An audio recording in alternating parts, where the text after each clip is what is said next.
Mukama yebazibwe nnyo. Hallelujah. Amen. Today is Friday. We welcome you to the last chance.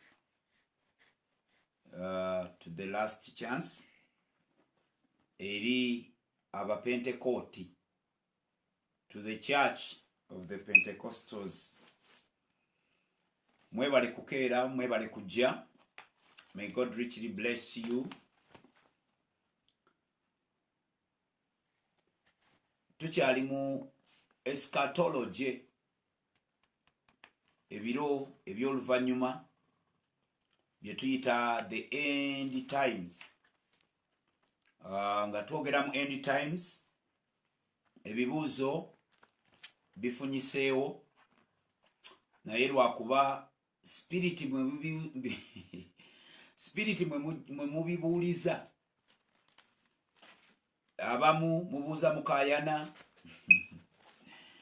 abamu mubuuza mwewuunya okuba nti babasomesereza emyaka mingi nga babasomesa kirala, olwaleero muwulira kirala. Mikwano nabagambye bw'oba onobeera student oteekeddwa okubeera willing okubeera ne kye bayita a teachable spirit, okubeera nti oli ready okubaako byota otera okuprogressinga, kubanga okumanya gulinga nga musana. Bukya ku makya enjuba nevaayo nga gutuulikamu. Obudde bugenda bweyongera, bagamba nti kati we tuyingidde akasana bakayita akalasa mayanzi, era abaana badduka bakwata amayanzi. Naye waliwo egutuuka ne bagamba it is now pereketya, nga gwaka tegutuulikamu. So yensonga lwaki tuvuddeyo twogere ebintu bino. Tetufuddeeyo oba tulina kamera oba tetulina, emikutu gye giri mu nsi, fe ogwaffe Mukama agutadde wano n'atuwa eddoboozi, ate nammwe n'abawa ekisa ekitunula mu biro, mu budde otulo we tuwoomera. By this time you would be in your bed, naye olw'okuba oli revivalist, kale Katonda akuwadde ekisa obeere ng'otunula mu budde obufaanaganako bwe buti. Ansubire tumaze obabuuzaako, Pastor Mukuye alina okwogera okubabuuzaako, then tusimbule. Mbalamusiza mu linnya lya Yesu. Amen. Mwebale kugoberera. Mubuuza ebibuuzo bingi, byonna twabyebuuza mu ngeri nyingi. Kakati buli kibuuzo kyonna ky'obuuza twakyebuuza, tetwagolokose bugolokose ne tujja tulumbe kyoba tuyira kye tulumba. Tetulina asooke kutereeza bino. 1, we are not driven by annoyance. Kyoba tuyina olutalo, katugeze waliwo omusumba omwe eyali azze nga yeetisse revival nno, naye ne bamunyiiza n'awuguka.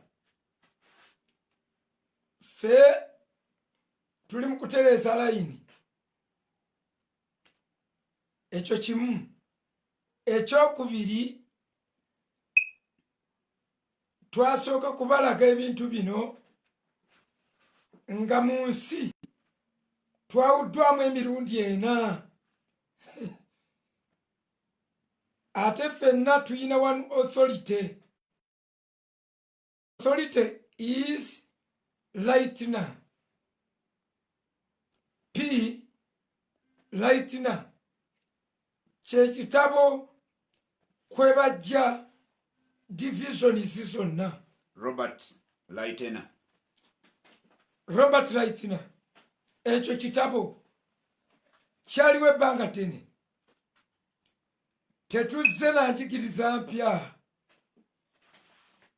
Edda nawa taata simu, kasimu ka Erickson, ng'asobolako amapeesa. Gwe gwasooka okulaba ku simu eya mobile. Naga Katonda wange, kino kyekyaze ensinga egenze wala. Yeewunya nsi egenze wala. Abantu bali ku mapeesa bagira tebakyali ku mapeesa. Ye yeewunya nsi egenze wala. Lwaki teyagalanga kumanya? Nalowooza kyamanyi ekya leediyo zaabwe ezakimaka. Mbu ekyo kyamanyi kyekisembayo. Naye views ziri nnya. Si ffe tusoose, ffe tutaddeewo mpya. Tetuzze na view ku end time mpya. Naye tuzze balaga nti ku zino zonna ennya eno yesinga obutuufu. Zonna tuzimanyi, tusobola ozitambuza, tumanye ebyawandiikibwa bye bakozesa, tuzisomesa mu Bible school. View esooka tugiyita pre-tribulational view. Rapture nti ejja kujja. Pre-rapture. Pre. Kati rapture egenda kujja, okwakkulibwa kujja kubaawo nga ekiyigganyo ky'ensolo tekinnajja. Eyo view. Abalala bagamba nti tujja kubonaabonako naffe n'ensolo emyaka 3.5. Eyo view mbu basooke batutwale nga tulezeeko emyaka 3.5. Eyo bagiyita mid tribulational view. Kubonaabonako 3.5 oba emyezi 42 oba ennaku 226. Eyo view ezo bbiri. Ey'okusatu egamba tujja kubonaabona kalamba emyaka 7. Bagiyita post. Ye post tribulation view. Kubonaabona kalamba bwe giggwako emyaka 7 ne basooka batutwala. Ne wabaawo n'abalala abateekawo akalala awo kawakatirwa. Pre-partial tribulation view. Nti Yesu ajja kujja atwaleko abeetegese, abateetegese bayite mu nsolo mu kubonaabona. Bwe banaayita mu kubonaabona, abanaaba bawangudde mu bulumi obungi bakwakkulibwe batwalibwe mu ggulu. Ezo views ziri nnya mu nsi. Kati abatamanyi mwabaliroko ennyo confined here in Uganda, olowooza mbu twaleese kipya. Bannange si kaluti. Tabuuza gyalimu oba ye kaluti. Tabuuza kyalimu oba ye kaluti. Eganga omusaasira. Naye ekitabo ekyo tukibabuulidde, oyo yakiwandiika. Omulala bamuyita Tim LaHaye, co-writer of Left Behind. Tim LaHaye. Yes. Spelling bayinza obutagiraba. TIM ye team. Lahaye is LAHAYE. mu Luganda Lahaye. He is a co-author of Left Behind and Thomas I.C. Ekitabo kiyitibwa Charting the End Times. Charting the End Times. Ekyo kitabo era singa otukeberedde ne date gye kyawandikibwa mmwe ne mumanya n'omanya bumanya nti ebyo byonna bitabo biri mu nsi tubadde tubisoma era tubigeraageranya. Era abaagala mujja kgenda naddala mu abali mu America Pre-Trib Research Center, Liberty University, 1971, University, Lynchburg, then the details. Okay. Nebogenda ku internet noteekamu www.teamlahaye.com. Ebyo byonna bitabo mu hard copy kibalage. Ebitabo ebirala kubanga waliwo yagambye bo basoma busomi ku internet. Buli mu ku internet buli omu ayiwayo. Kati tusome ki? Kati gwe wawulira yasoma ki? Yajjawa. Ffe tukubulira sources. Kati eyo source. Lightner is a source. Deke is a source. Ojja kusoma Holy Spirit Bible. Spirit Filled Bible nayo source yayo. Oyo naye yabiwa bulungi nnyo n'abisomesa. Then omulala gwe weetaaga okusoma bamuyita Lindsay. Hal Lindsay. Lindsay. Oyo yawandika nga mu 71 yawandika aba mu 63 1963 kakati n'awandiika ebintu ebitabo ebyakawandiikibwa nga byogera ku kino kye twogera. Ekitabo ekirala bakiyita First Facts on Bible Prophecy, Harvest House. Kati mwe twagadde kubagabanya ku kiki kye tujje ne kunoonyereza oluvannyuma lw'okukola ate ffe tubaye tetubisoma na bayasi. Lwaki?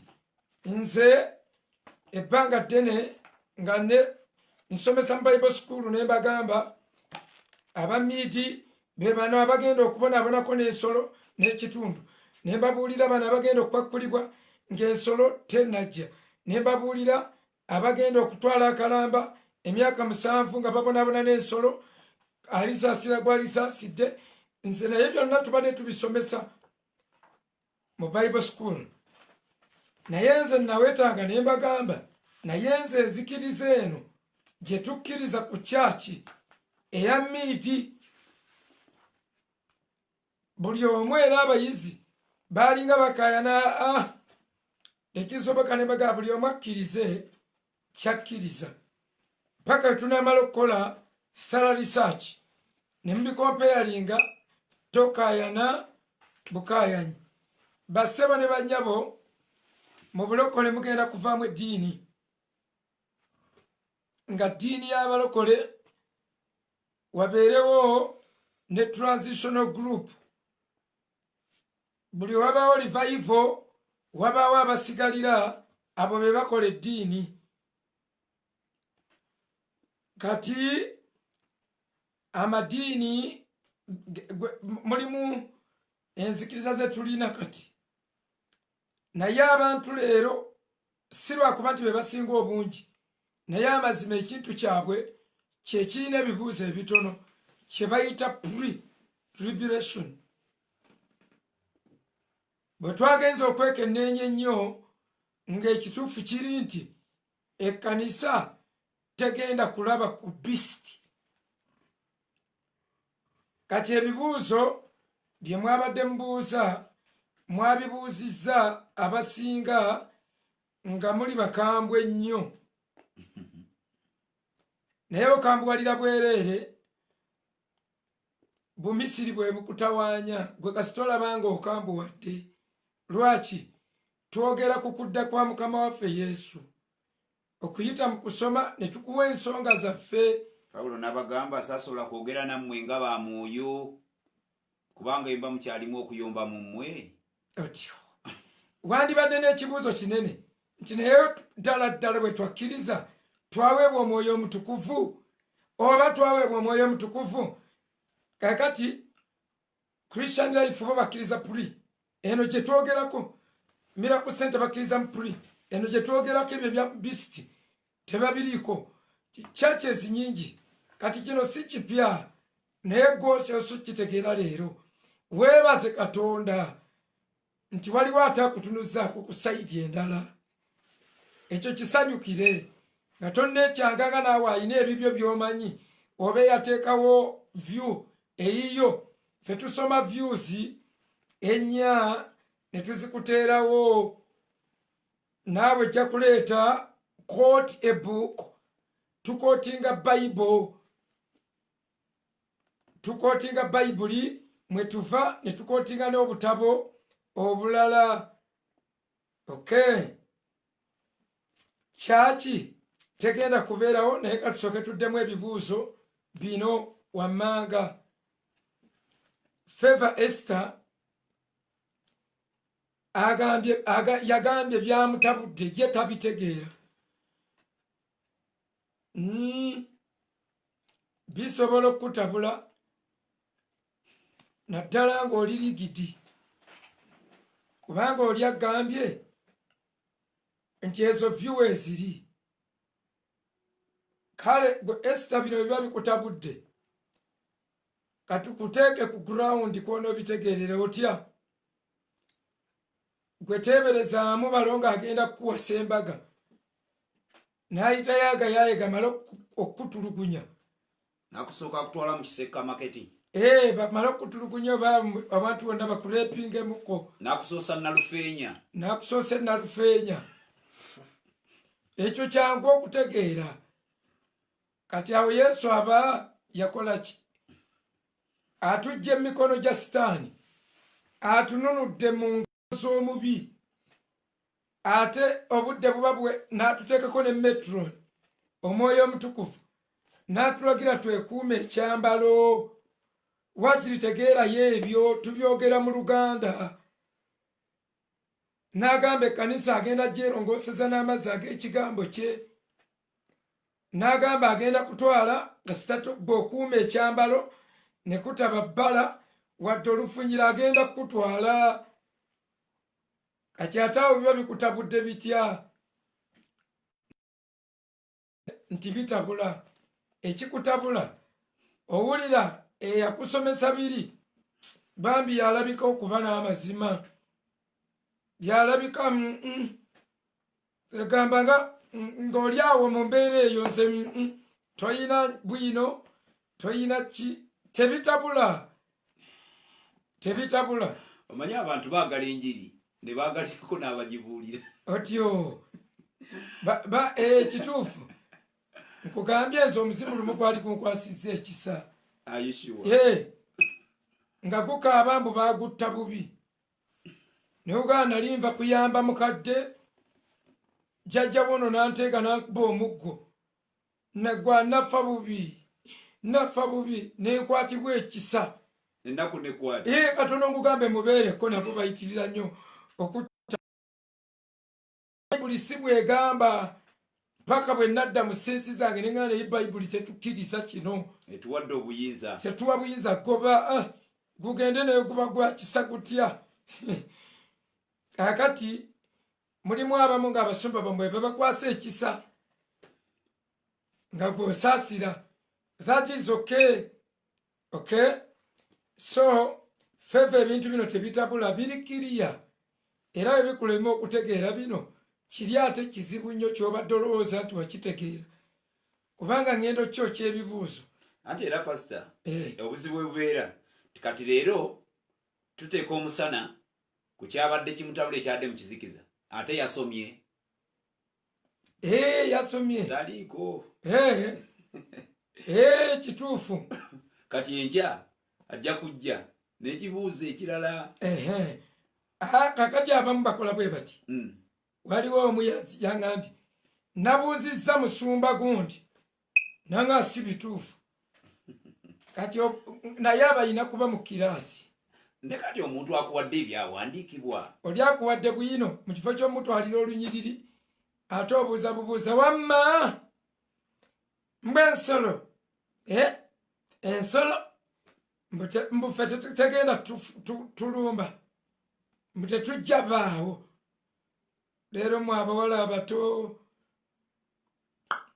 gakulemye okukwata bwino ate muwe oyinza n'omuwa odiyo agiwuliremu naye kubanga gwe bona omunyumizi ojja munyumiza second information awulire ku lunyata muwe kalamba ayombenga bwakawulira yekunkumule bwakawulira ajasooka naye oluvannyuma lw'akaseera amagezi gajja mujjira asooka akebereyoko mu nnyiriri ezisomeddwa era Esther yalese agambye ndaga ebitabo byonna ndaga ebitabo by'abannaggwanga byokka bye twatusoma byokka neme kumenyeka kale kale kitegeeza teyategedde bye twagambye in simple terms yategedde akati bayibuli ebitabo by'obuuza eby'abannaggwanga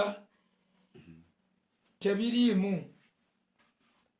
bayibuli kitabo kimu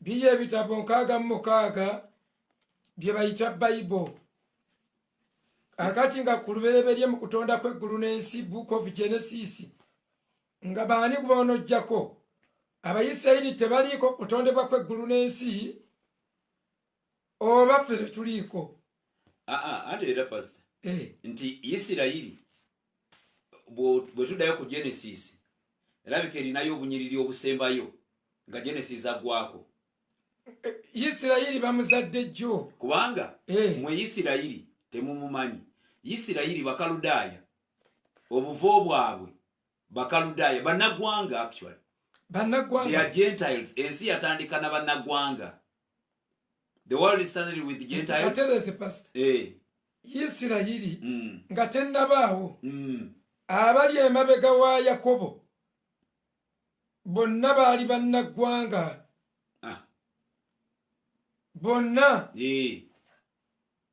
Ibulayimu yali munnaggwanga mukaludaaya Adamu yali munnaggwanga Nuwa yali munnaggwanga kakati Isirayiri eva mu Yakobo ng'amezze amegganye ne malayika n'amugamba nta ko yesikuta omala kumpa mukisa n'amukyusa erinnya ne lifuuka Isirayiri kyokka erimala okufuuka era Isirayiri tebabeera ggwanga okutuusa nga bazze mu nsi esuubize otyo ne litabeera ggwanga kati atali mu abo gwe bayita munnaggwanga so ekyo kitegerekeke pasa tujja kusomesa essomo lye bayita missiology that God is a missionary God aze ali ku mission ey'okuludiminga omwana w'omuntu ng'akozesa approaches ez'enjawulo n'agenda ng'akyusa methodology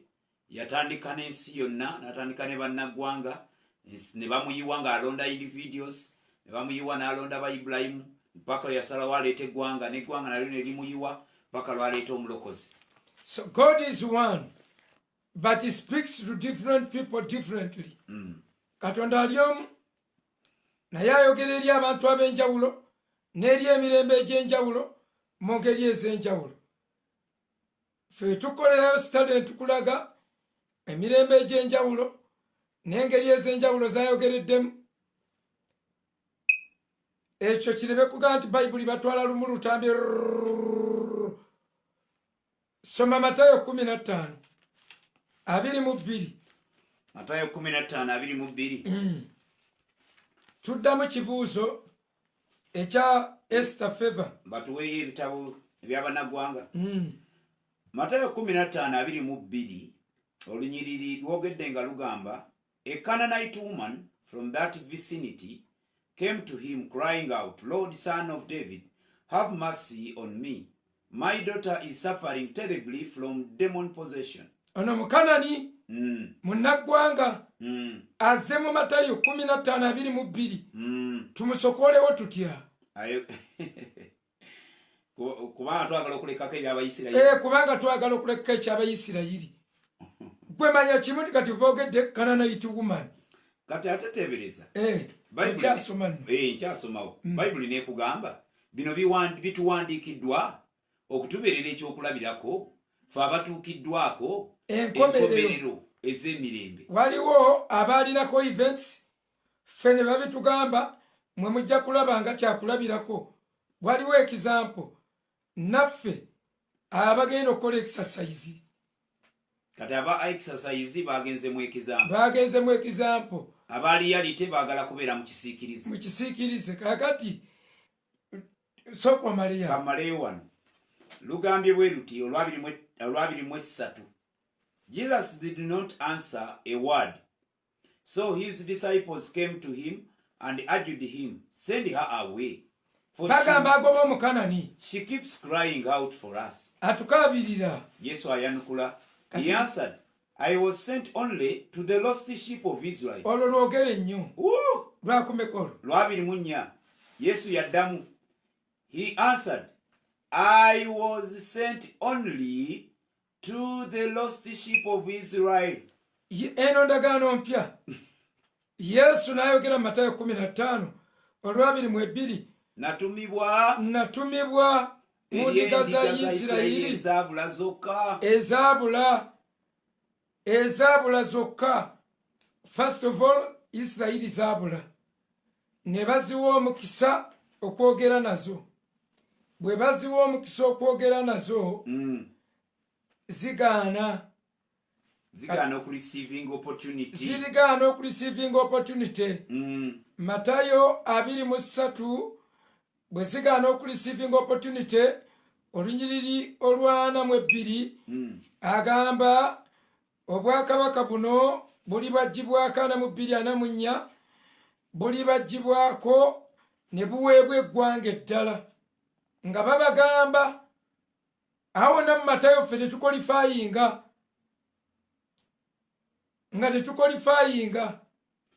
Nalo katulusome. 23 Matayo 3:7 lugambye, O Jerusalem, Jerusalem, you who kill the prophets and stone those who are sent to you. How often I have longed to gather your children together, as a hen gathers her chicks under her wings, but you were not willing. Verse 38. Look, your house is left to you desolate. For I tell you, ovudde ku lwakumeka? Navudde ku lwa 37. Matayo 43. No, Matayo 23 okuva ku lwa 37 agamba, Yerusalemu, Yerusalemu, atta bannabbi, mirundi emeka gye nayagala okukuŋŋaanya ng'enkoko bwekuŋŋaanya obwana bwayo, naye n'otayagala. You are not willing. Soma. Agambye, look, your house is left to you desolate.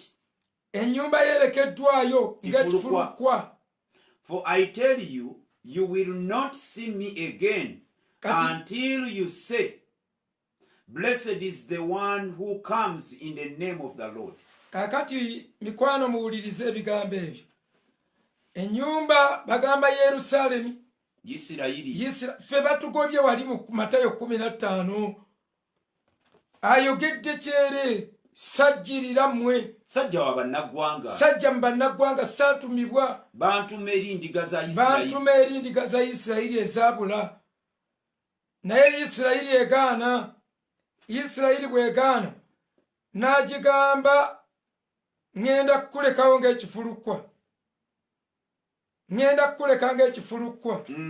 Musumba, akantu ako ŋŋenda kukuleka ng'ekifulukwa. Buli omu akalina akasazeeko olunyiriri kyolwo. Olunyiriri 38. 38 ngenda kulekawo ng'ekifulukwa nga siri mu ggwe ngende nyumba yo ng'erekeddwa ttayo. Kati ate bw'atuuka ku kyaki agamba siri baleka nga bamulekwa ngende eri kitange ngenze eri kitange mmwe sigenda kubaleka nja kubanona. N'atuyita na fruits first fruit. Kyaki bw'amala giyita first fruit gyawa kitaawe yasaba first fruit agenda mu presentingira first fruit. Kakati bano babagambye mulekeddwa ng'ekifulukwa. Tera I tell you, you will not see me again until. Kakati abagamba temuliddamu kundaba. Agamba Isirayiri temulindaba nate mpaka lwe mulyogera. Blessed is he who comes in the name of the Lord. Mpaka we munagonda ekigenda obbatuukako mpaka we munagamba kale aweereddwa omukisa oyo ajja mu linnya lya Mukama. Obunnabbi bwonna bujja bulaga Isirayiri bagenda gikolako ekintu. Isirayiri egenda kulumbibwa mpaka. Kakati wabadde okyasoma buli bagibwako ne buweebwa eggwanga eddala tolusomye teruli awo then teeka kuba luli walala wano mba mpeddeyo oba oweddeyo 23 okomye ku lwakumeka ku lwa 39 ku lwa 39. Kakati soma 21 soma 21 ana mubiri. Matayo 21 olwana mu 2. Jesus said to them, have you never read in the scriptures? Yes, soma. The stone the builders rejected has become the capstone. The Lord has done this and it is marvelous in our eyes. Otyo ejjinja abazimbire baagaana abazimbi be baliwo era baani abaaligaana bamaze okutulaga wali mu Matayo 23 bamugaanyi. Otyo 43. Therefore I tell you that the kingdom of God will be taken away from you. Kati kye yayita desolate agenda kujjamu ekinyusi agenda kuvaamu ajjemu obwakabaka bwe bajjeko. Isirayiri efaanane ng'amawanga amalala gonna. Will be taken from you and given to a people who will produce its fruit.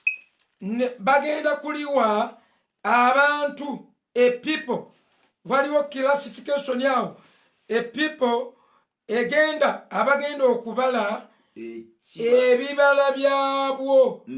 Kati Isirayiri we bagibujjako babutuwa eri mu Bagalatiya bannamawanga era Pawulo abawandiikira babala ebibala 8 manya 9 ebibala 9 ebinaababenzesa mu buno obwakabaka bali babubajjeeko n'agaana ye mpaka we mulyogera tyaweereddwa omukisa yajja mu linnya lya Mukama.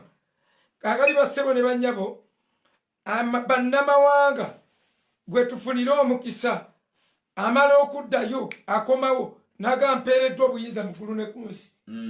Kati mugende mu nsi zonna naye nga temunnagenda sooke mwekonfayininge wano muweebwe omwoyo omutukuvu. Lwaki?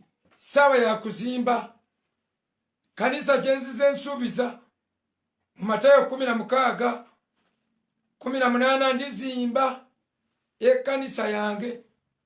Kati abamawanga bwe tuyingirira Befeso 2:11 agamba twali bweru nga tulekeddwa, we had been alienated. Naye bawandilusomye Befeso 2:11 Befeso 2:11 ffe twali twawuliddwa nga tetuliiko.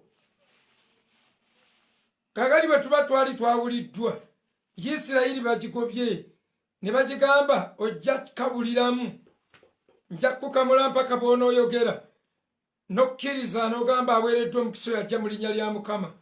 Soma Musumba. Efeso 2:11, therefore remember that formerly you who are Gentiles by birth and called uncircumcised by those who call themselves the circumcision, that done in the body by the hands of men, remember that at that time you were separate from Christ, excluded from the citizenship in Israel.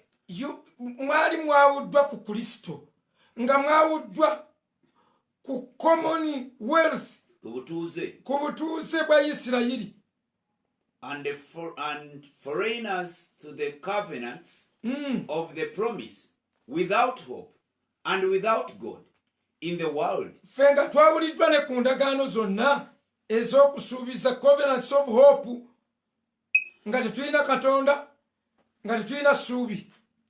But now, in Christ Jesus, mu Kristo Yesu, you who once were far away have been brought near mwabaali ewala musembezeddwa through the blood of Christ. Okuyita mu musaayi gwa Kristo. Ffe tetujjidde mu bika,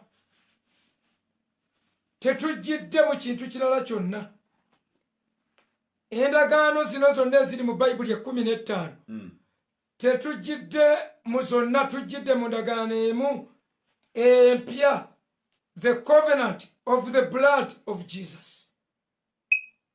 Era olw'okuba twayingira lwa musaayi gwa mwana gwa ndiga, era tugenda kuwangula lwa mwana gwa musaayi gwa mwana gwa ndiga n'olw'ekigambo ekikye. Kati Matayo 22 ne bw'otagisoma mbatemeramu tezira mu kibuuzo. Ddamu kibuuzo tuveewa. Matayo 22 Bayibuli egamba bayita abantu ku mbaga, abagagga abagwanira bokka ku mukolo, bonna buli omu ne yeekwasa, nze ŋŋenda eno, nze ŋŋenda eri, nze ŋŋenda eno. Olwo olugero yali alugera ku Isirayiri, naye ng'onnannyini mbaga ye yategese tabizzaayo, nga bye yategese tabizzaayo, emmere gye yafumbye tagiyiwa, nga ku luno bali abatazze ku mukolo gwaliwo gurupu eyayitibwako embwa nga balina gisuulira. Gurupu eyo Bayibuli wegambira mu Efeso 2:5 timwalokoka lwa kisa, mbu ne babayita abagenyi. Kati mu bagenyi be bayita abatagwanidde, abaali abayisa ab'omu kkubo. Kati abagenyi b'omu kkubo be bayita nga bali bannyini kintu kibalemeredde, tebaganye okujja, bo bagagga, tebalaba, bamanyi, Bafalisaayo bamanyi. Mbu naye era nannyini nnyumba bwe yajja teyabuuza bingi, naye yatunuulira kyambalo. Befeso wagambira akima kkanisa okutali bbala wadde olufunyiro, bwe batugambira mwambale Kristo. Firstborn we tumwambala weka we tufunira ku mukisa ogwa kitaffe, nga Yakobo bwe yafuna omukisa olw'okwambala ekifaanananga olususu lwa firstborn Esawo. Taata n'akwatako n'agamba, mpulira tekisiti ey'olususu ya mwana wange. Aba akyekinga munda, mwana n'abikula ku mukyuzi n'agamba n'alya, naye yali alina okukyekinga bibiri, eddoboozi munda nga lya mwana we omubereberye, ne kungulu. Twambale Kristo kungulu ne munda. Kristo bwe tumwambala tayinza kukomererwa mirundi ebiri, n'ayita mu kibonyobonyo kya ku musaalaba. Kati ate nga ali mu ffe, kati ate ne bamuddamu Sitaani n'amudda mu livolo kati kikyayita okuwangula.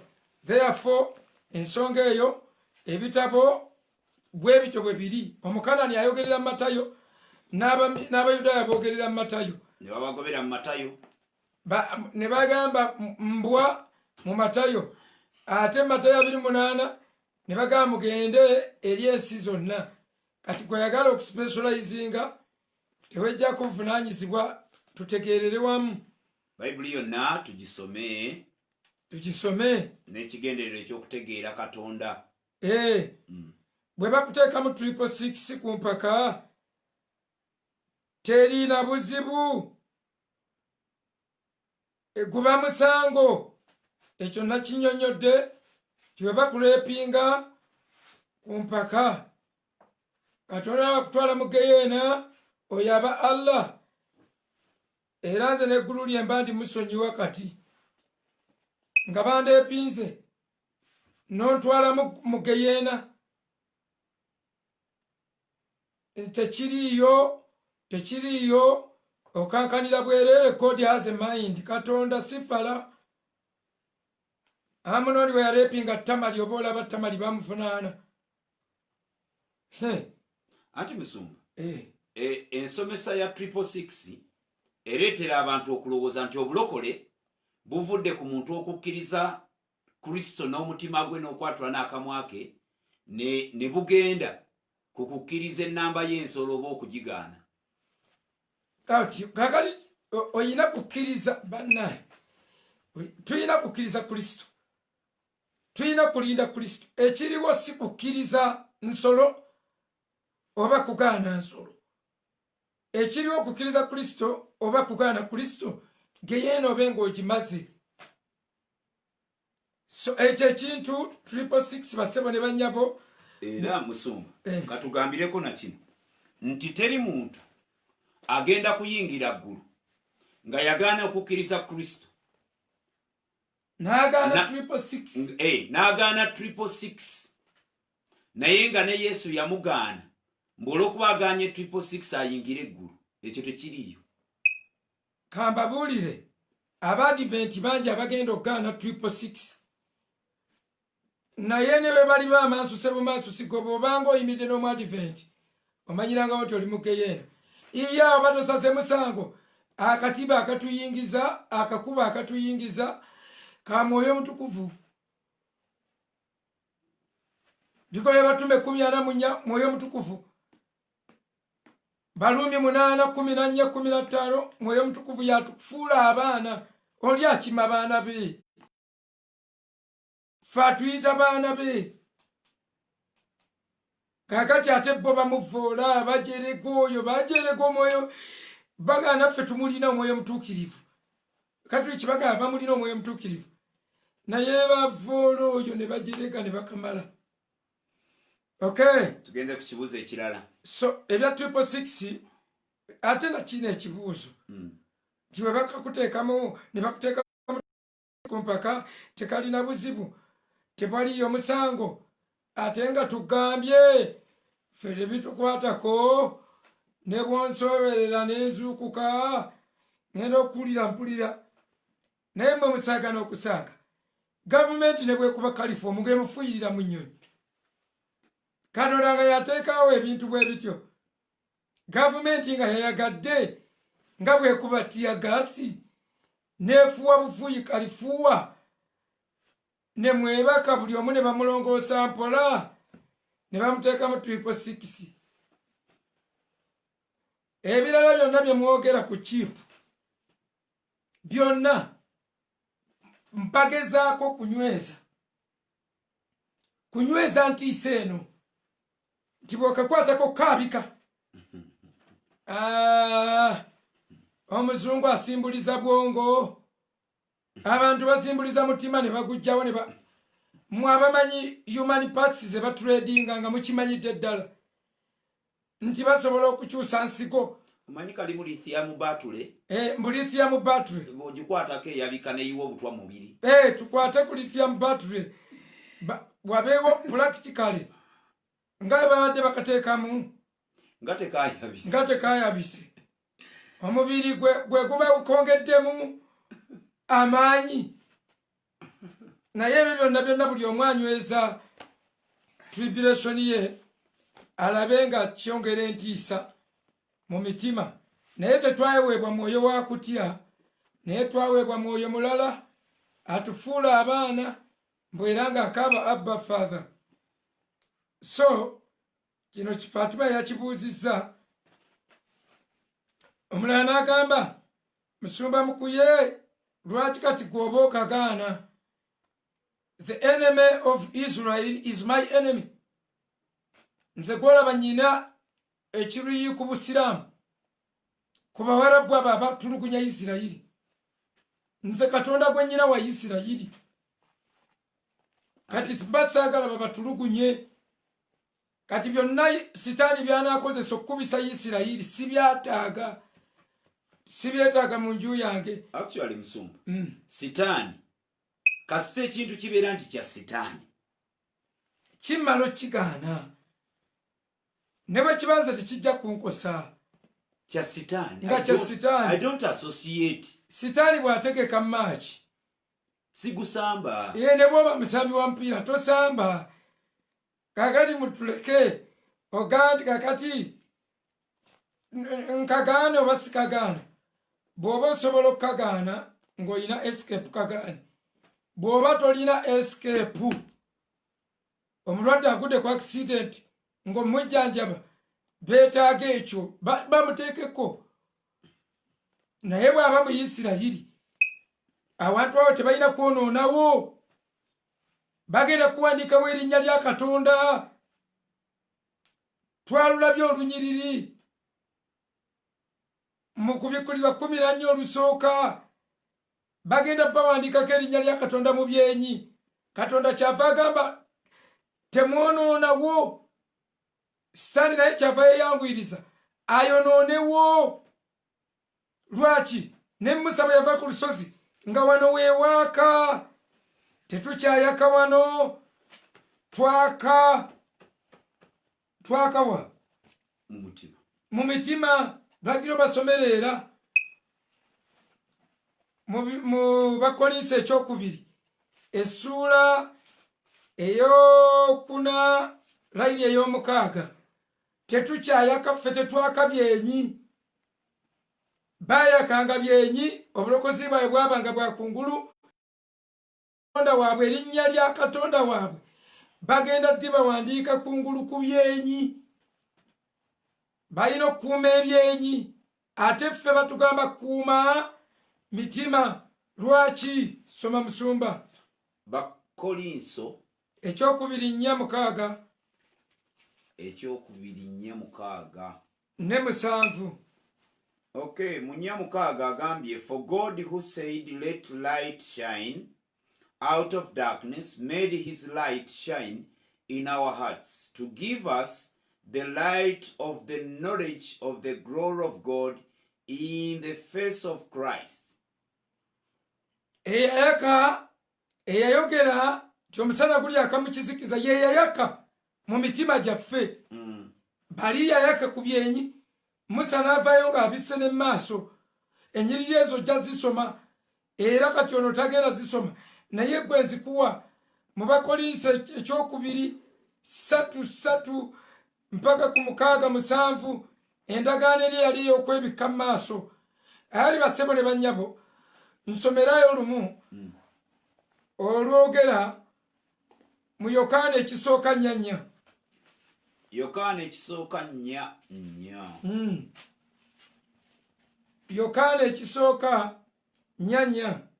You dear children are from God and have overcome them, because the one who is in you is greater than the one who is in the world.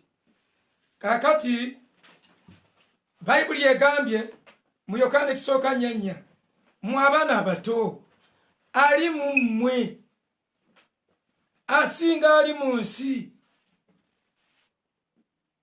Bwe tunasoma eri mu ssula 12 n'endaba ensolo ng'eva mu nsi,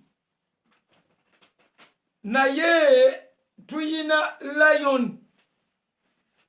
Kyokka nawe oli bamugerageranya ku lion. Lion of Judah.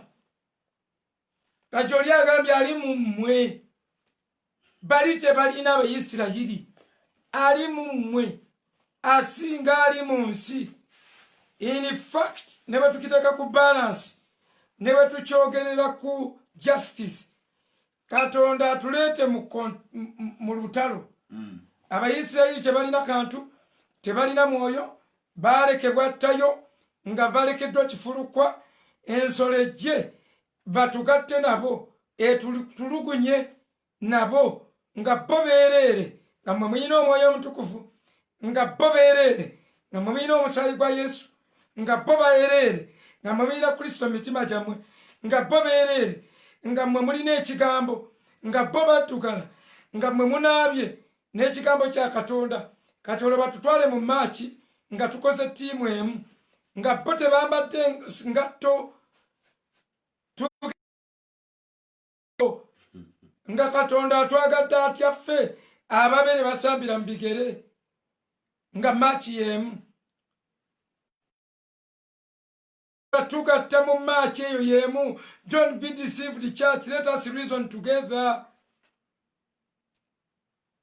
Ekkanisa bino byagiwadde gadgetsi bigimala okuwangula ne bagamba ali mu mmwe, asinga ali mu nsi.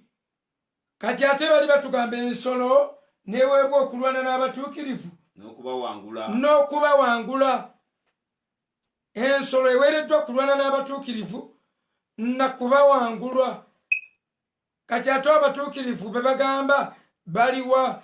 Ekyo nakyo kibuuzo byabalemye okubuuza ebibuuzo ebiri scientific, nga tunatayogera mu scientific elections. Ebibuuzo birina kuba scientific kubanga ne church eri scientific.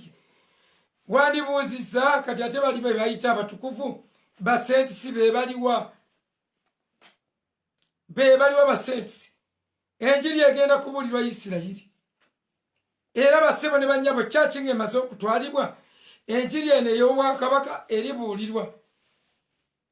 Matayo 25 ne Matayo 24 ezo essuula tekuliiko munnaggwanga n'omu. Era enjiri bw'eribuulirwa nabali Abayisirayiri kiribagwanira okukkiriza enjiri y'emu gye twakkiriza. Basomere Baluumi 11:25. Baluumi 11:25. Baluumi 11:25. I do not want you to be ignorant of this mystery. I don't want you to be ignorant of this mystery. Saagala mwe ekigambo ignorance kiva mu kugino walinga magezi. Oli n'abirekawo n'abisuulawo ne yeejanga obanaga sidda mu bigulira. Okyekoza kitegeeza tuula mu kizikiza. Naye oyinza. Brothers, so that you may not be conceited, Israel has experienced in part until a full number of the Gentiles has come in, and so all Israel will be saved. And it is written, the deliverer will come from Zion. He will turn godlessness away from Jacob. And this is my covenant with them when I take away their sins.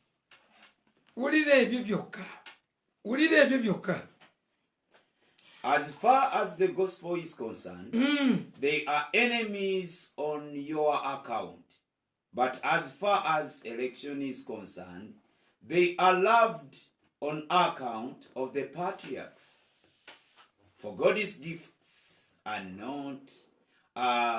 for God's gift and his call are irrevocable. Kansomerange mu Luganda.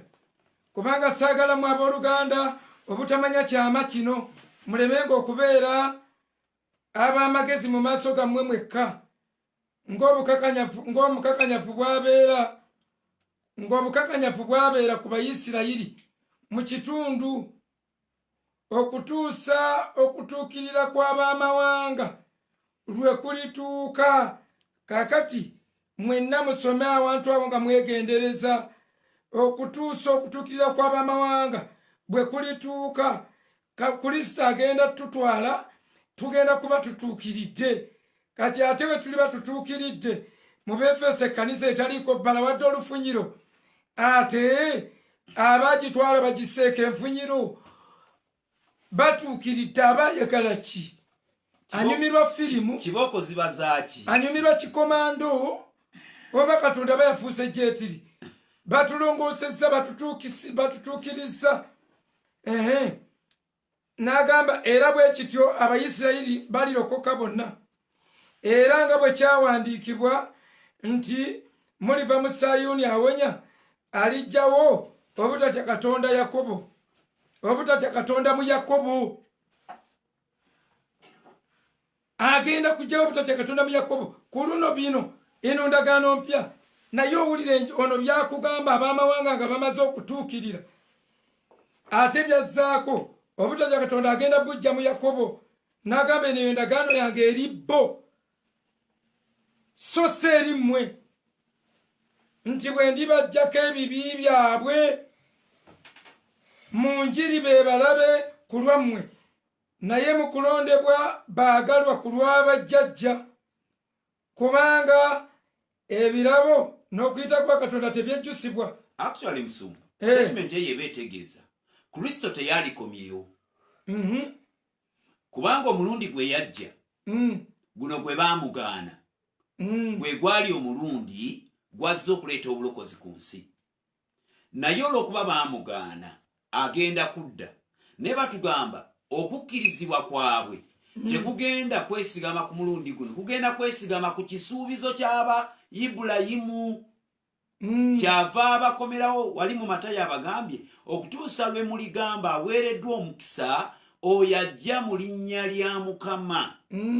Agambe temuliddamu kundaba until so ekyekigendo baleeta ku levo egamba aweereddwa omukisa ajja mu linnya lwa Mukama. Kugenda kuba kutulugunyizibwa, kugenda kubeera kwokyebwa. Wakati nga bayita mu kikoomi bajja kukaabira omulokozi, bajja kukaabira Masiya, nga ku mulundi guno bamukaabira abalokole mu kibonyoobonyo kye bali okuyita mu Danyeri 12 ayogera Musumba. Danyeri 12 olunyiriri katusome lusooka. Ye Danyeri annyonnyola bw'ati. Mukama n'atubeera akavuyo kanaava mu mitwe. At that time Michael the great prince who protects your people will arise. There will be a time, jukira akoze statement, who protects your people, Daniel, your people. Abantu bu Danieli, abantu ba Danieli si kanisa, abantu ba Danieli Yisirayiri. Your people, there will be a time of distress such has not happened from the beginning of nations until then. Mumukyanga ensi zibaawo wagenda kuba ekibonyoobonyo ekitabangawo bukyanga amawanga gakola gatya gabaawo okutuusa ku olwo. But at that time your people, akikomezaawo, your people, everyone whose name is found written in the book will be delivered. The people of Daniel basabira kuba ebintu bino byatandise na Saala. Nagenda Daniel bamututte stretch egenda. Multitudes who fall, who sleep in the desert, in the dust of the earth will awake, some to everlasting life, others to shame and everlasting contempt. Those who are wise will shine like the brightness of the heavens, and those who lead many to righteousness like the star forever and ever. But you, Daniel, close up and seal the words of the scroll until the time of the end. Many will go here and there, increase of knowledge will come. Hallelujah. So aboluganda ekigambo ekyo twagadde kubakatirizisa nga tubagamba bannange Isirayiri erina omugabo gwayo era tuleme gyeteekako olw'ebyafaayo byayo ebirungi nange njeegomba naye bw'oba toli muzungu oba toli kubanga twasomanga ennyiriri zino zonna naye nga tetumayindinga ku bigambo ebyo nga tetubitunula nako nga tetubitunula kyonna twakyewa anti kati bakubuuza wano kati waliwo ekitagulibwa na ssente yavudde ku kyokubuuza ekyo yavudde ku kugamba nti mujje abatalina bigula nalukonyeekaawo nti wagenda kubeerawo ekiseera nga babaganye okugula n'okutunda Matayo 13 kati naabuuza ndiga kati banaabagula ki waliwo ekintu nga tekigulibwa na ssente ekyo by faith bajja kugula bajja kulya kubanga eri emmere gye yalya si eyakigula Isaya 5:5 Isaya 5:5 olusooka eri emmere gye yalya si eyakigula naye kyali mu nabbi Isaya nga kigamba mujje abatalina bigula ekibuuzo eky'omukaaga Sitaani agenda kuba mu Bayisirayiri yokka kye mugamba nedda actually bana bino bye twogera it has nothing to do Sitaani ali kwani musumba katugatulule bwe tutya abooluganda katujje confusion mu kintu kino tujjemu ebibuuzo ebyekkabyo tujjemu ebibuuzo ebyakasunguyira myaka emingi gye baabikusomeseza kati owuliranga gwa abantu abalwanagana n'ekkanisayo owuliranga abalwanagana ne musumbawo owuliranga abalwanagana n'ebbanga ly'omaze ng'olokose no person is fighting with you gano amazima bwe gajja oba osalawo obusazi n'ogaya ekyo kiganye so akaviyo omusumba kaliwa groups zino essatu nkulu bwe tuba tutunuulira prophetic destinies bwe tutunuulira olugendo lw'obunnabbi olw'amagenda g'ebibinja biri bisatu ekibinja ky'abantu abayitibwa Abayisirayiri be tuyita Abayudaaya oba Jews newankubadde ekyo nakyo kirina amakulu gaakyo mu buziba naye kanti kitwalire ku levo y'Abayisirayiri ekibinja ekyokubiri kyekibinja ekiyitibwa ekya bannaggwanga ekyokusatu kyekibinja ekiyitibwa ekkanisa those three classes babyawulirawa mu Bakolinso ekisooka 10:32 bayibuli egambye temuleetanga ekyesittaza eri Abayudaaya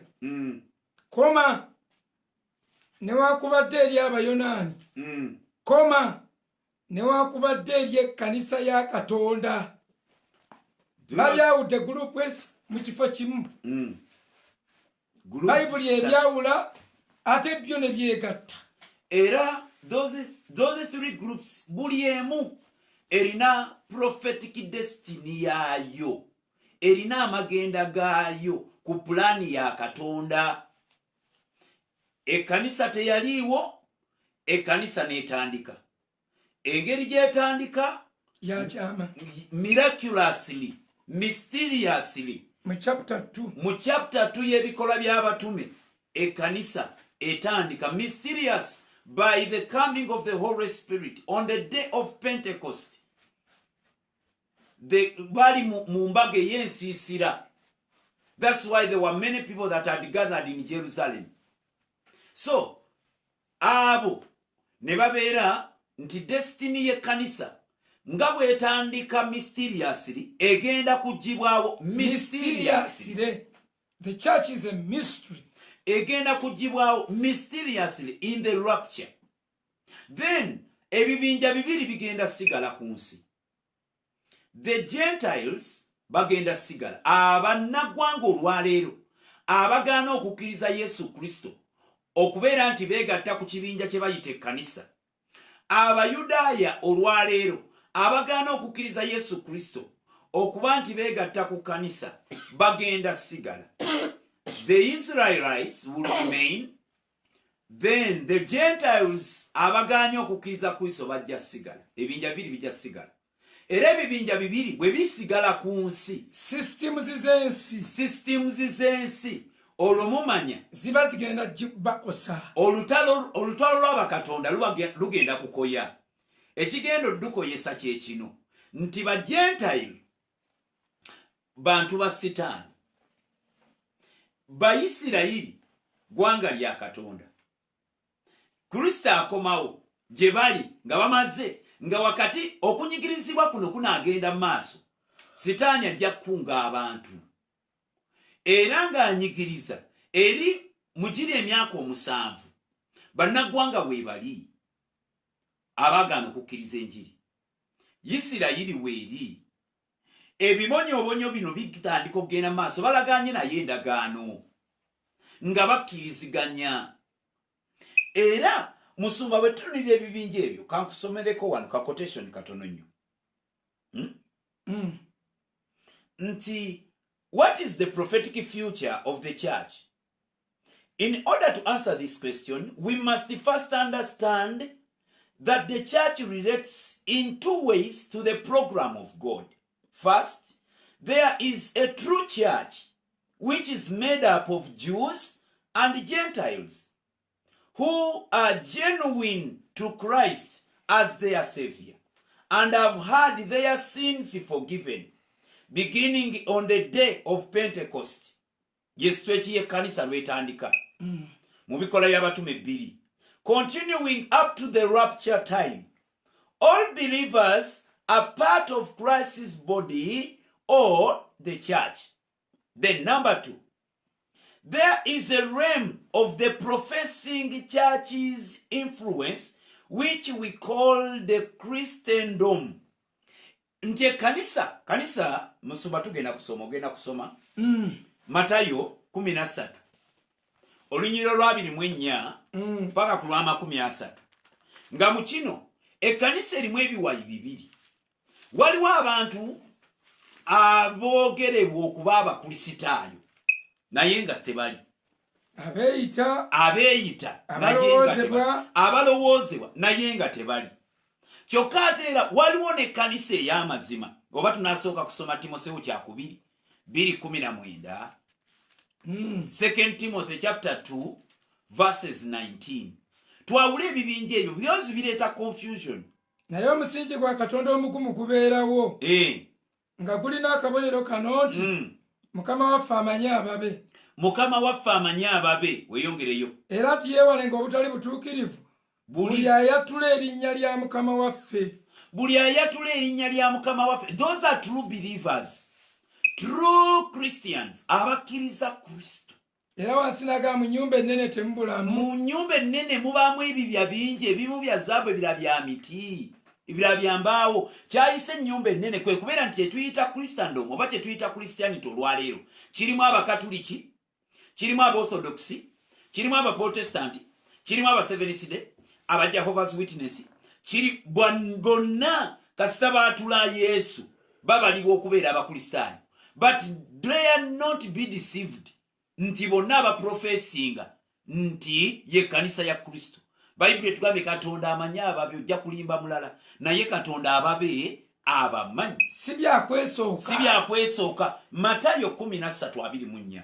Matayo 13:24 agambye awo n'abaleetera olugero olwanayogera nti obwakabaka obw'omu ggulu bufaananyizibwa ng'omuntu eyasiga ensigo ennungi mu nnimiro ye, naye abantu bwe baali nga beebase omulabe we n'ajja n'asigamu eŋŋaano ey'omu nsiko mu ŋŋaano ennungi n'agenda. Naye bwe yameruka n'eyanya n'erabika n'eŋŋaano ey'omu nsiko, abaddu be ne bajja ne bamugamba nti, Omwami, tyanti ssebo twasiga ensigo nnungi mu nnimiro oyo, si gye twasigamu, kale yali etya okubaamu eŋŋaano ey'omu nsiko? N'abagamba nti omulabe ye yakola atyo. Abaddu ne bamugamba nti kale oyagala tugende tugikuulemu? N'abagamba nedda, mpozi bwe munaabanga mukoolamu eŋŋaano ey'omu nsiko munaggirangamu n'eŋŋaano ennungi. Muleke bikulire byombi bituuse amakungula. Mu biro eby'amakungula ndigamba abakunguzi nti musooke mukuŋŋaanye eŋŋano ey'omu nsiko mugisibe emiganda eyokebwe naye eŋŋano yennyini mugikuŋŋaanyize mu mawanika gange. Mukama yeebazibwe. Mikwano ekkanisa erimu kye tuyita kyaki kirimu ebiwayo ebyo bibiri. Mulimu eŋŋano entuufu, mulimu n'eŋŋano ey'omu nsiko. Ebyo biri wamu. Era mu lugendo lwa prophetic destiny ya church, the church's journey is going to end at the rapture. Ebyo ebintu by'okubeera mbu abamu bajja sigala musimanyi bayite mu kibonyoobonyo mbu balyoke balokolebwe okuyita mu kunyigirizibwa, ebyo byonna saakaasi. Olugendo lw'ekkanisa ekoma ku rapture time. Bw'otakwakulibwa osigadde. Kati ekibuuzo kye Sitaani agenda kuba mu Isirayiri yokka? Sitaani tabeera mu Isirayiri yokka, agenda sigala ng'ali ku nsi yonna. Ate abantu bamanye kino, twabagambye bali baabaleka ttayo. Leero bw'ogenda mu Yerusaalemi ojja kusanga mu bitundu ebimu nga waliwo ne kondomusi wansi. Twaliyo ne tugamba eno Isirayiri, waliwo n'endagiriro z'abamalaaya. Oyagala omukazi, oyagala malaaya, kyekibuga ekitukuvu. Leero olabira ddala abaalekebwa ttayo lwakuba ndi bannaggwanga bagisinza. Naye Sitaani ali buli awatali bukuumi bwonna, naffe batugamba atambula ng'awuluguma ng'empologoma ng'anoonya gw'anaalya. Naye bassebo ne bannyabo, Sitaani teyeetaaga kulondoola Isirayiri, kati anoonya kyaki. Leero olutalo lwe luli wakati wa kyaki naye si na Isirayiri. Era kyaki Bayibuli gyeyita ekiziyiza. Buli kyaki bweyambala ebyokulwanyisa by'entalo. Kyova olaba Isirayiri ebyo ebyokulwanyisa tebagibigambanga. Mwambale seppeewo ey'obulokovu. Tebimanyi. Mutegeke ekyo mu kifuba ekyokukkiriza. Ebyo tebimanyi, yabigaana. Olw'okuba Isirayiri tebimanyi. Ffe be bayite reigns bakomando. We are the one who's suppressing the devil. Kati ekibuuzo kye ali mu Isirayiri yekka. Kati balinga agamba nti Sitaani ensolo zonna ze bazze boogera nti zibadde zi Sitaani. Sitaani akozesa era ezo ensolo ojja kuwulira nti ye kabaka, be bakabaka. Kati mwabamu ate era naye obutoki, abamu balowooza nsolo yennyini dayinaaso ey'amayembe egenda kuvaayo mu bunnya. Balaba ebifaananyi bya Jehovah's Witness. Ati bye bibali mu mutwe. That is, musangulemu ebintu ebyo. Mwe mulaba mbu ensolo egenda okujja naye bavuunula ne bagamba ibe kabaka. Bano be bakabaka abalina okuteesa okumu, be bakwata ne bawa ensolo obuyinza. Erinnya bagambye mu kubikulirwa 13 olw'e18 n'olw'e19 nti 666 linnya lya nsolo, manya namba y'ensolo, linnya ly'omuntu. Kaagati bassebo ne bannyabo, era nga Musumba bw'agambye ekyo kankireke nokireka, olunaku lw'omusango kitegeeza teruliiyo. Bino birala ate olunaku lw'omusango ati the end of the bino byonna nga biwedde. Ate wagenda kubaayo judgment day. Era waliwo eyampeereza akantu ka audio. In fact baba Katemba bakasaddemu Katemba. Kati waliwo yakampeereza nga kagamba waliwo olunaku lw'omusango olugenda okusalibwa mirundi enterenkenenye, ng'awulira nga nze yagambye teriyo judgment day. Mwawule judgment day, olunaku lw'omusango ku bino bye twogera. So twagala kusamalizinga tutya naku lw'omusango gye luli, tolowooza nti teruliiyo. ojja kusoma Lukubikkulirwa, soma Kubikkulirwa essula ya 20 ejja kusootinga. Ate olaba n'ekkanisa bw'etwalibwa, Bayibuli egamba tugenda kuyimirira before the judgment seat of Christ.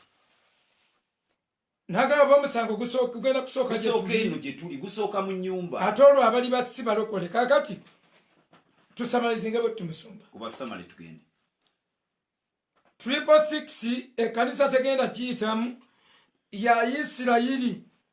Ensolo tetukwatako, ffe tuyina eyaffe. Apostasy is our beast. Okulimbibwa bannabbi ababulimba, era bonna bonna nga mubalaba nga bwe muwulira Bayibuli weewandiikira ekkanisa 7 nti waleka omukazi oli n'ayigiriza. Apostasy gye tulina okulwanagana nayo ng'era bwe mutulaba tukola.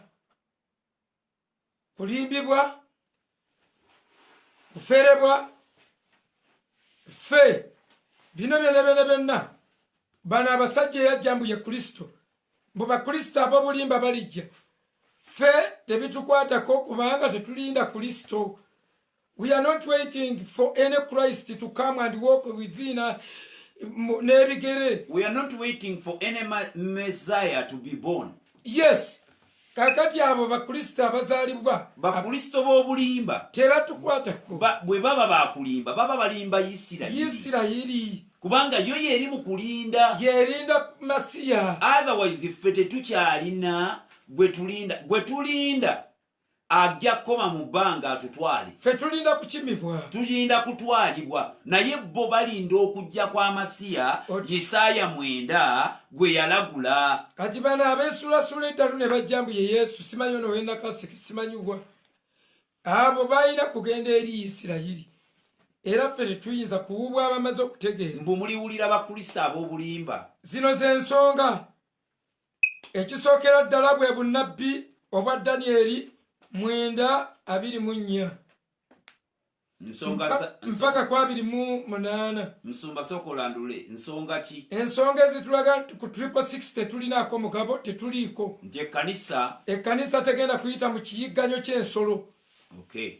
Kubanga waliwo yagambye nga yampadde enyiririza kubonaabona, mulibonaabona abali babonyabonya, muligenda kulaba muligumenga, kati muntu wamuwa munda azzibwe. Si buli kubonaabona nti kuba kubonaabona kwa nsolo. Not every tribulation, not every persecution, not engineered by the beast. Otherwise bw'osoma Marko essula ya 10:30 agamba nti tewali muntu eyaleka abooluganda, yaleka ab'eŋŋanda, yaleka emikwano, yaleka taata oba maama ataliweebwa 10 ku 10 n'ebibonyoobonyo. So persecution is part of a Christian life. Yakobo n'atugamba count it all joy when all trials come your way.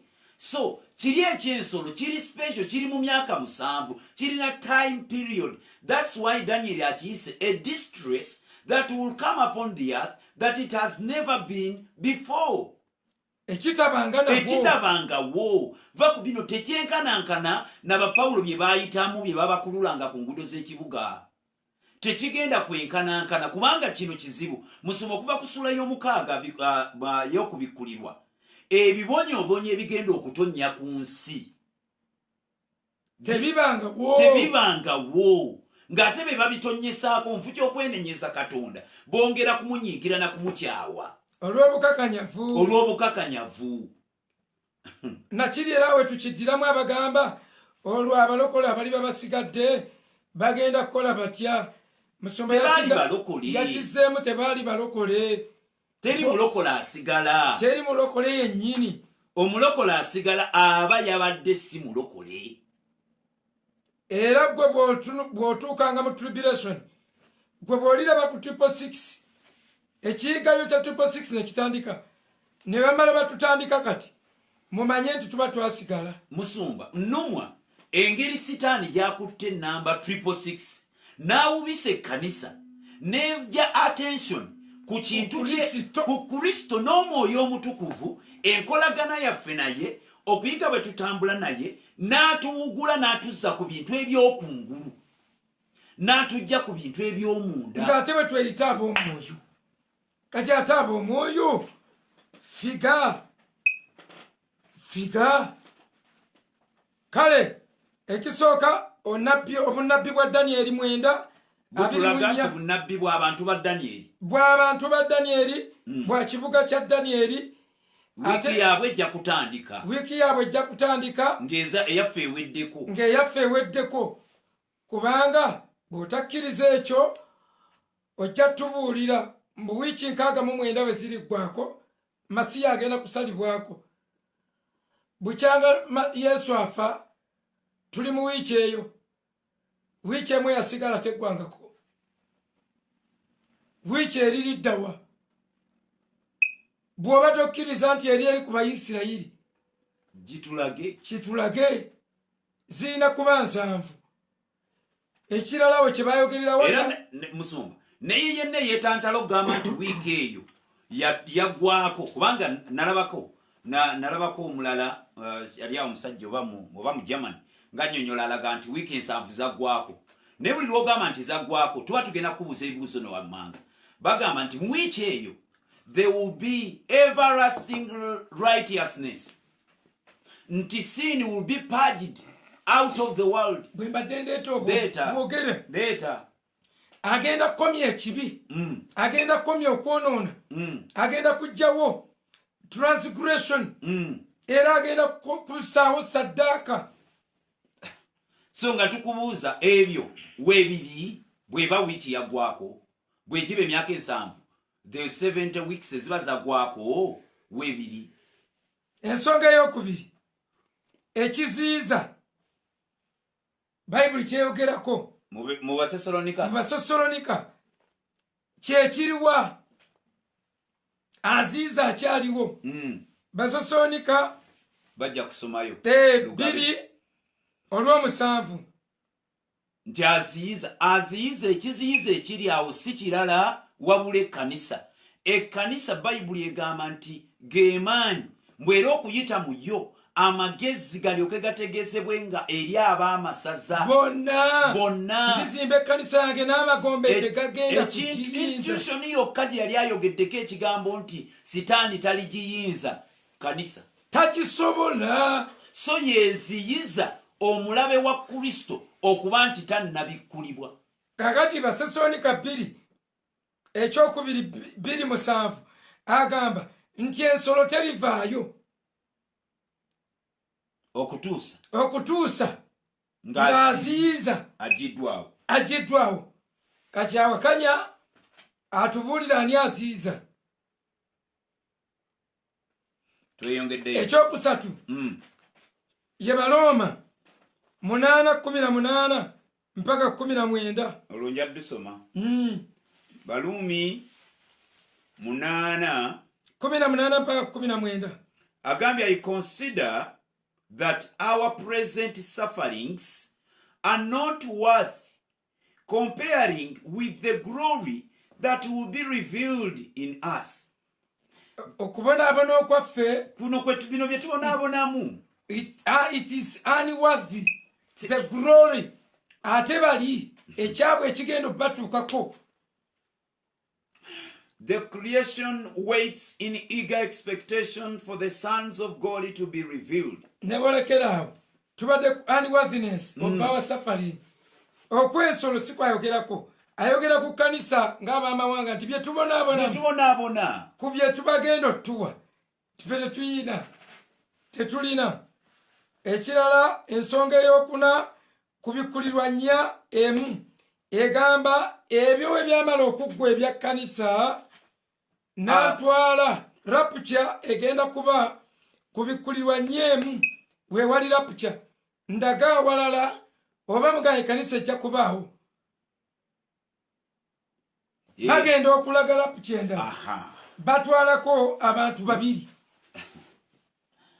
By the way mwabagamba nti ekkanisa erina okuyita mu kibonyoobonyo.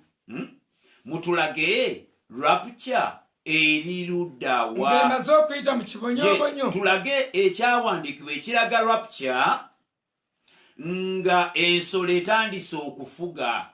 Tulage ekyawandiikibwa ekiraga rapture nga tumaze okuva mu kubikkulirwa 13. Otulage waawo rapture. Otulage waawo ekkanisa lw'eggibwawo. Oba otugambe nti Yokaana 14 yali tabitegeeza bye yali agamba. Oba otugambe nti Yokaana 14 yatuukirira dda. Yamala dda okutwala abantu be yagamba okuteekerateekera ebifo. Rapture eririddawa Basessalonike ekisooka 5:9. Basessalonike ekisooka 5:9. Basessalonike ekisooka 5 olw'omwenda lugamba, for God did not appoint us to suffer wrath, but to receive salvation through our Lord Jesus Christ. Kakati yabadde akolekitinga to suffer wrath. Si buli Bible ndi yakwesa wrath. Ekigambo ekiri awo kiri heavy suffering, tribulation, constriction. Nti Katonda teyakitutegekera ekyo. It's not our portion. Era tugamba teri kukema kubakwata, teri kukema okubakwata okusinga bwe muyinza. Neri natugamba totwala mukemebwa. Ekiddako ensonga endala, tetulaba kyaki nga bagisiiringa. Ffe kye tugambira nti bagenda gitwala mu ssuula ey'okuna layini esooka. Bano wonna tulaba Katonda ng'agambye tokuba nsi. Actually Musumba, bwe tuva mu ssuula ey'okuna, Yokaana bamulaga okwolesebwa ng'ali mu ggulu. Okuva awo Bayibuli egamba n'endaba mu ssuula ey'okutaano omwana gw'endiga eyagwanira okutoola ekitabo okuva mu mukono gw'omuyinza w'ebintu byonna n'atandika okubembula obubonero mu ssuula ey'omukaaga. Obubonero ne bubembulibwa, ebibonyoobonyo ne bitambula. Ebibonyoobonyo biba bintensifayinga. Mu ssuula ya 7 n'agamba mulindeeko temumalaawo katumale okusiiringa the servants of God. So nga servants be boogerako batuwa omuwendo gwabwe ne batuwa n'ebika mwe bava. N'olwekyo ekibuuzo, ekkanisa esiiringibwawa oba banaasiiringako Abayisirayiri oba yo gye bakubyedde yo nga eri naked? Yo kanisa n'esigalirawo. Basiirinze n'ebika ne babikubuulira.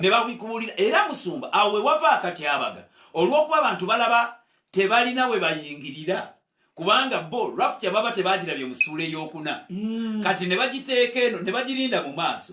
Bwe bagirinda mu maaso nga tebagiraba, bagenda okulanga be bateekako siiru ng'ate babika bya Isirayiri. Awo ne bayingira ebika. Ne bagamba buli muntu mu kanisa afune ekika, abuuze Mukama amubuulire ekika kye ekya Yuda oba ekya Simyoni mwagwa. Kati ku siiru oligino tebakutaddeeko, ate nga bakuteeka ku kicupuli.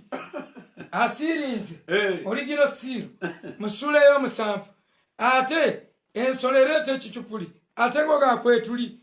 Katonda atugoba ku oligino siiru ye eya triple C eya erinnya lyo lituwandiika mu kyenyi, ate n'atugatta ku y'ensolo. Ensolo bannange. Era Musumba, bwe bamala okusiiringa mu lunyiriri olw'omwenda n'alyoka agamba, after this I looked, and I saw, and there before me was great multitude that no one could count, from every nation, tribe, people, and language, standing before the throne and in front of the Lamb. Ekanisa multitudes abava mu mawanga bagitutte dayini eri maaso ga mwana wa ndiga. Eri mukuuma nsansa Yokaana agiraba, ate alabyewo wano be basiiringira wano. Bano babasiirinze wano n'alyoka n'endyoka ndaba. They were wearing white robes. Tebali mu bino. Bano babasiiringa ekibonyoobonyo kireme okuba intensifyingako. Bano bali mu byambalo byabwe. They are in white robes. And we are holding palm branches in their hands. Ekanisa lina mu kujaganya yiina eno mu ssuula ey'omusanvu. Nga ensolo egenda kugira mu ssuula ya 12. Kanisa ye Uganda ani yatuloga? Who bewitched us? Ekyo kinene.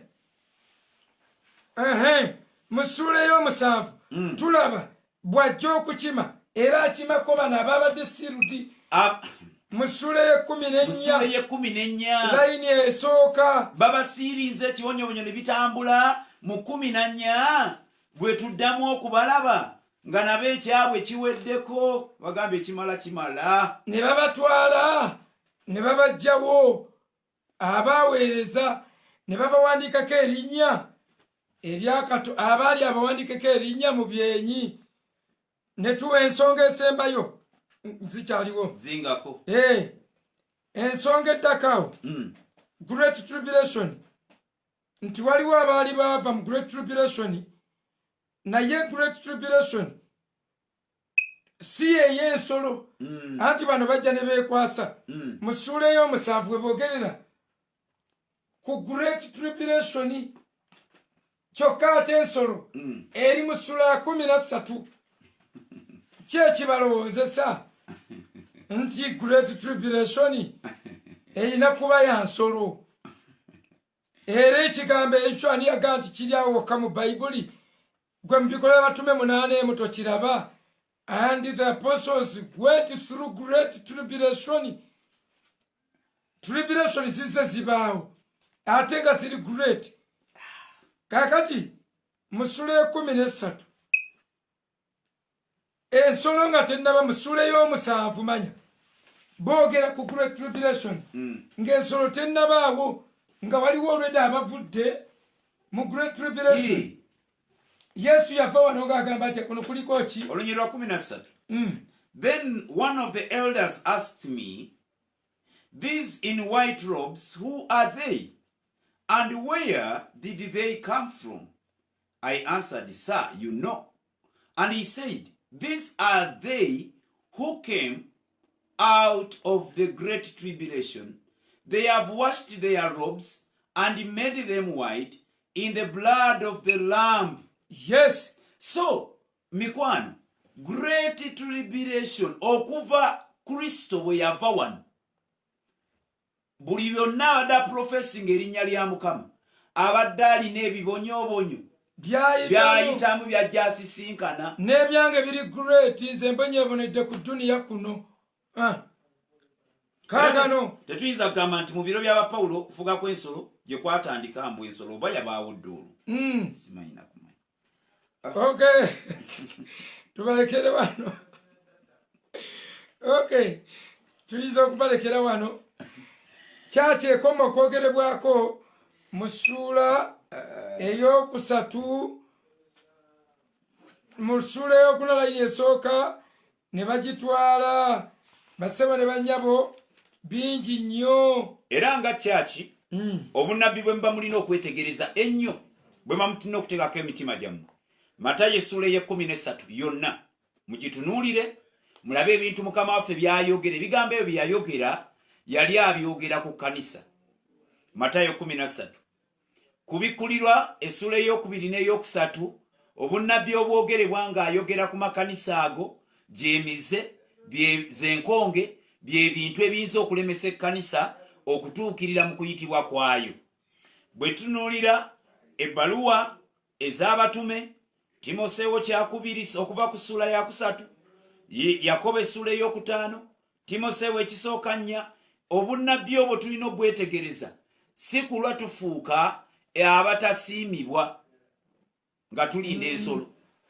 Tujja kuzza amaaso kulinda ensolo. 666 yiyo yatandise egindi, simanyi yiyo eri gindi.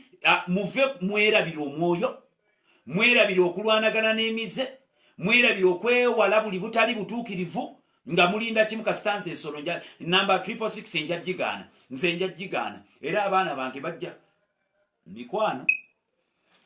Kale bingi nnyo wano ensonga naye obudde tebutuganyiza. However, ojja kusoma Yokaana 20:7-29 waliwo ensonga enkulu awo ne 2 witnesses, nsonga nkulu nnyo gye saagadde ogibuuse maaso.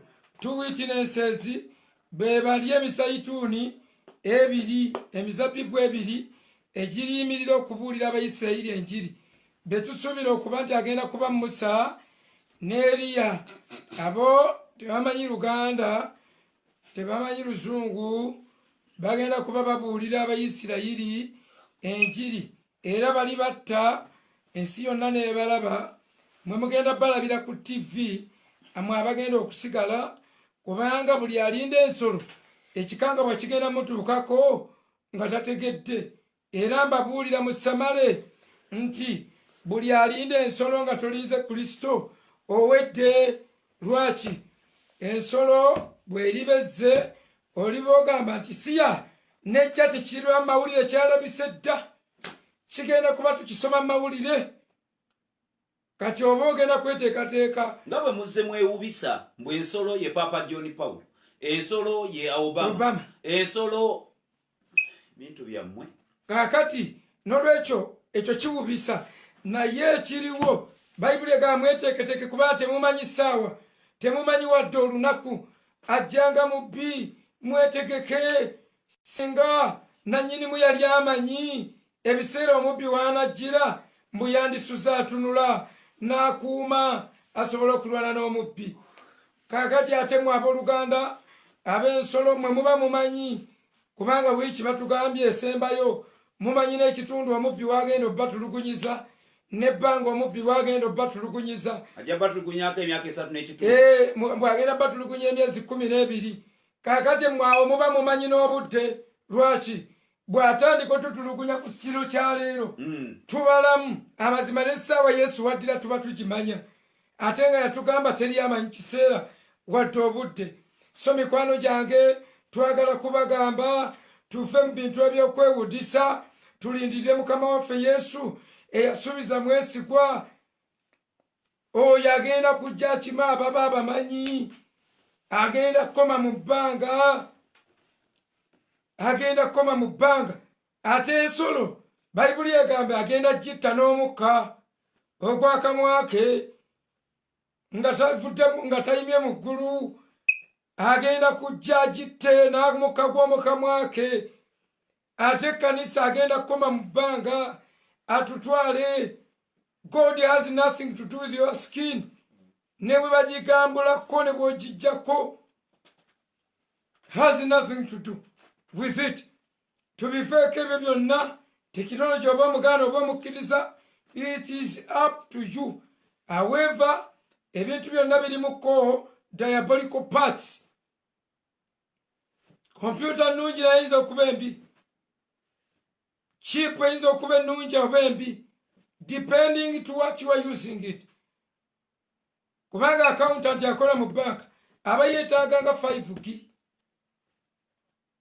yeetaaga be banks biki ebyo bintu ebinene mmoloka byamagye okutambula ebizungiriza okudduka okugenda ensi egenda kubeera swift. Bayibuli egamba okumanya kuliyinga obungi agambye kumanya naye tatugamba mwewale okumanya magezi galiyinga obungi naye ffe tulina kunyweza agava eri Katonda.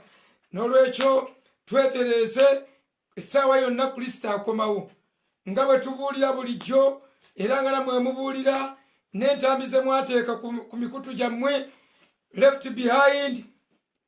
Mulina akantu ke muteeka ku mikutu gyaffe nga baalina mu kyaki abalala ne batwalibwa. Era mbabuulira kino kiriba kitya kigenda kuba bwe kiti rapture bw'enejja twabagambye buli ggwanga ligenda kulipootinga abaabuze nga bw'olaba bwe tulipootinga mu covid is a rehearsal nti ensinga esobeddwa we bagenda okwenfoosingira ekintu kye bayita chipu mu mibiri. Leero barespectinga kye bayita human rights. Leero osobola okugaana obujjanjabi, leero osobola okugaana mu mawanga agali.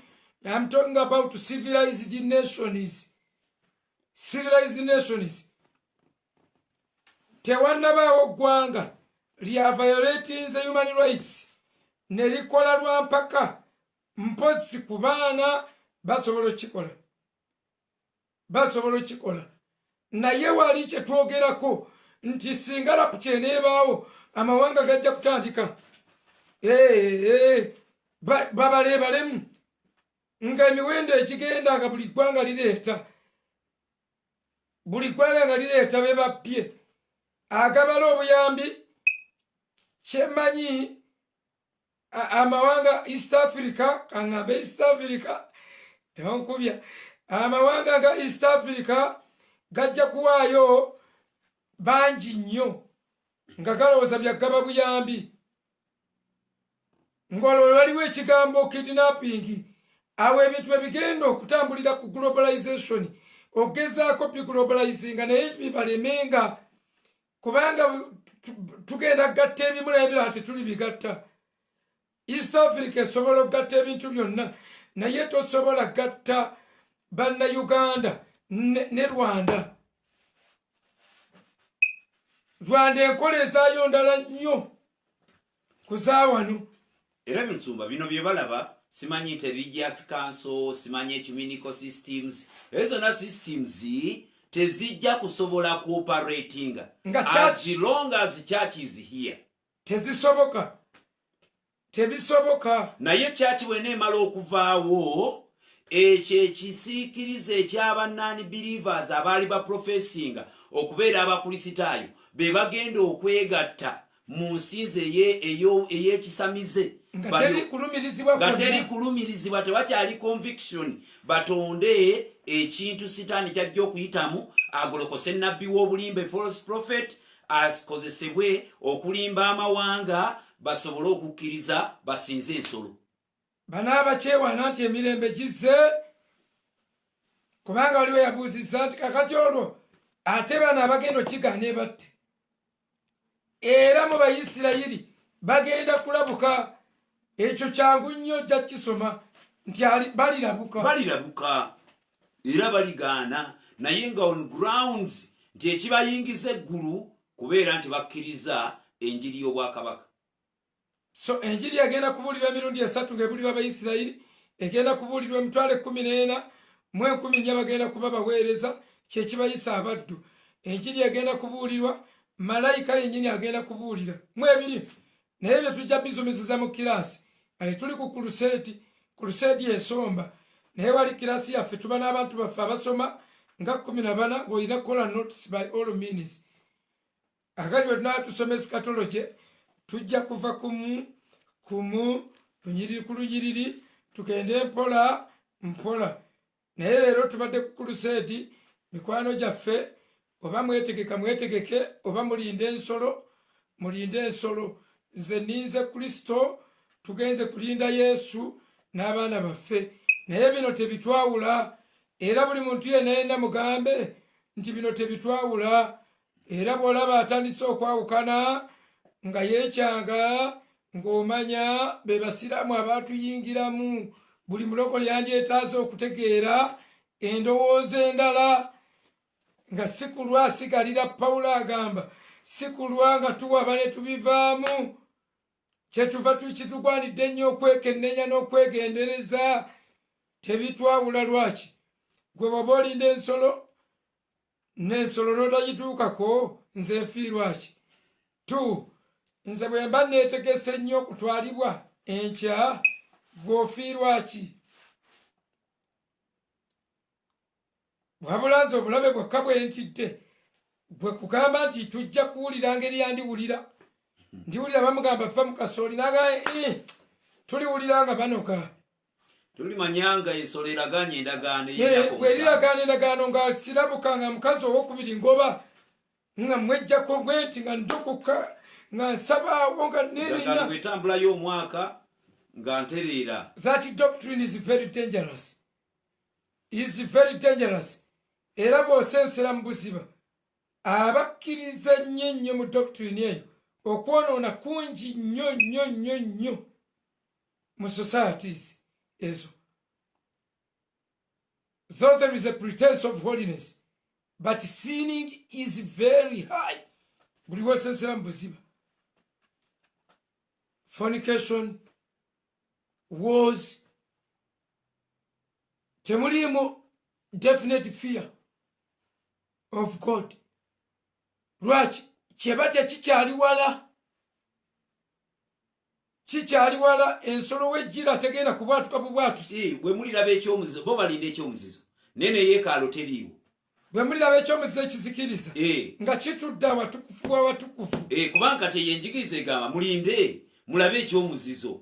Kati kitegeeza nti ekkanisa ebyokweteekateeka kati eminent return nti Kristo asobola okudda akaseera konna tubivaako okutuusa ne tugamba nti ne yeekaalo gye batannazimba kuba yeekaalu tennazimbibwa tewaliwo yeekaalu ekyomuzizo ekigenda okuzikirizibwa ekyomuzizo kya Danieri kirina kutuula mu yeekaalu yeekaalu nga teriiwo ate enzikiriza ya bulabe nze nkubuulire otunulira kitunuulire nga tokitaddeeko analysis naye bw'okyanalyzinga kiri very deadly kinafuya awo omuntu ayinza nayinda wakaninde bamala okuzimba yeekaalu bwe banaagimala batandike okuwaayo saddaaka bwe tunaalaba ng'ekyomuzizo kigize awo tumanya nti yeekaalu ewedde nti endagaano eruma ddi nga tuteegera ku ndagaano nga tulinda endagaano aliragaana endagaano bwe tumala okulaba endagaano abagambe munaalaba ekyomuzizo nga bakitadde mu yeekaalu kiri Danieri kyeyayogerako nti olwo nga asomamu ng'ategeera kati ekkanisa bwe tutamanya nti ebyaffe byakulinda omusajja asobola okujja ng'omunyazi asobola okujja anytime be ready redeeming the time knowing the days are evil walk circumspectly nga mulokola ebiseera kubanga ennaku mbi buli muntu atukuze mutima gwe atali mutuukirivu yeewala obutali butuukirivu buli muntu yenna eyabbanga alekeraawo byoliddeko bimala weetegeke kale njagala kusabira bw'oba oyina kibuuzo tobibuuza atabibuulidde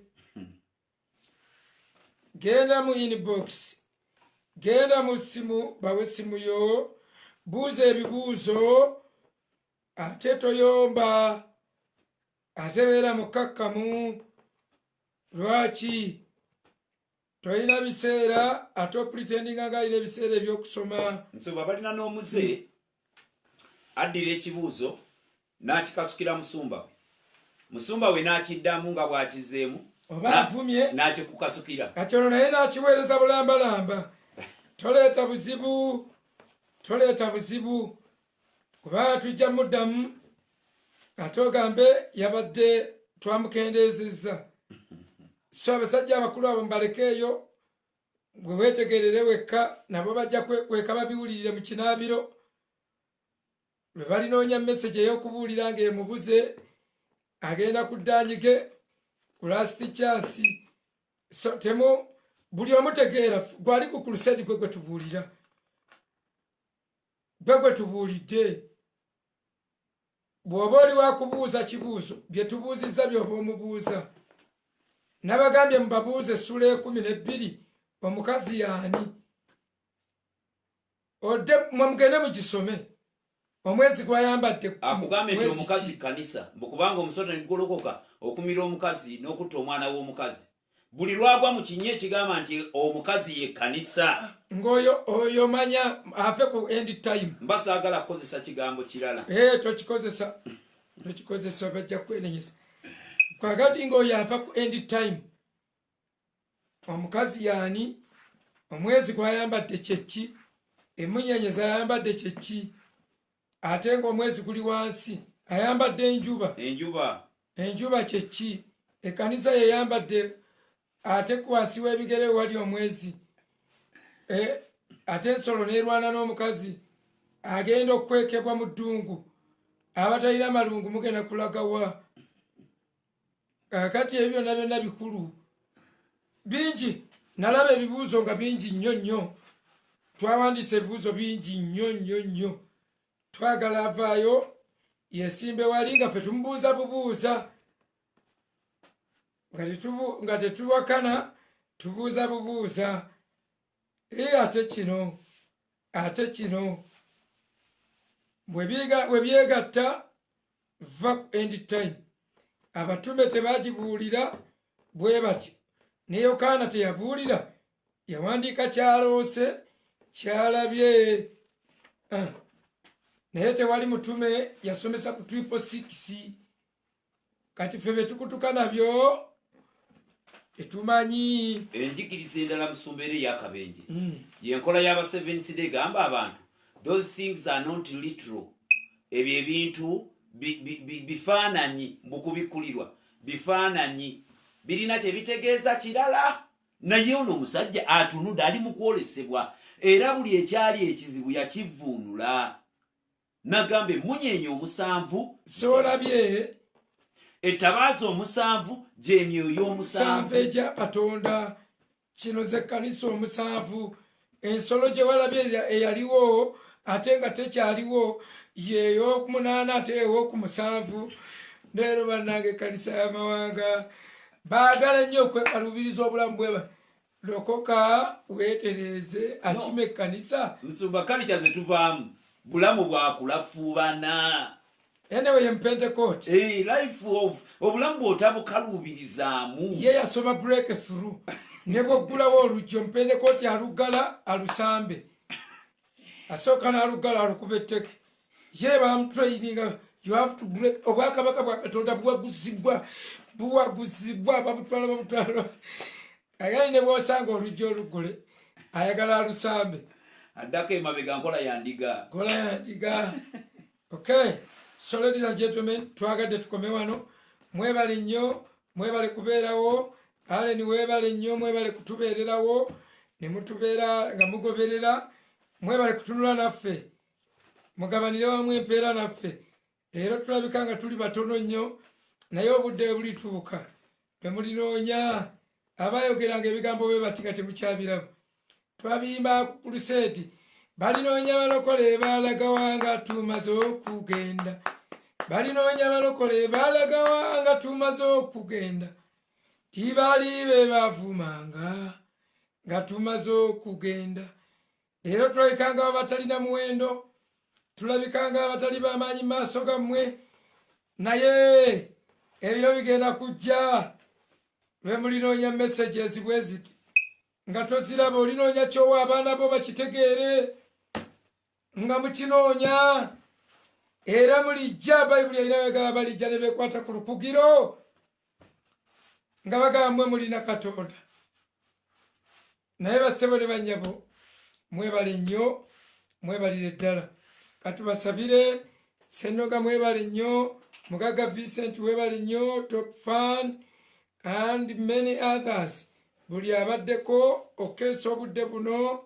Jordan, God bless you so much. Basuzi. Basuzi.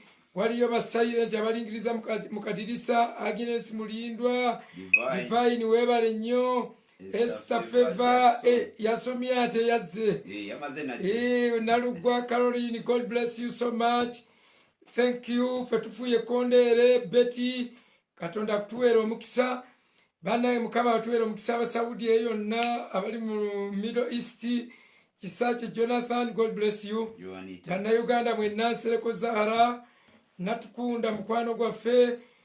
God bless you so much. Ivan Kaizi. We are so blessed by your presence. Okay. Father, in Jesus' name, bless everybody. Abo abayiga mbokaka mu Bayibuli egambye wafikibwako amafuta kubuulira abawombeefu bigambo birungi. Bino abayayeti bibakwata nako.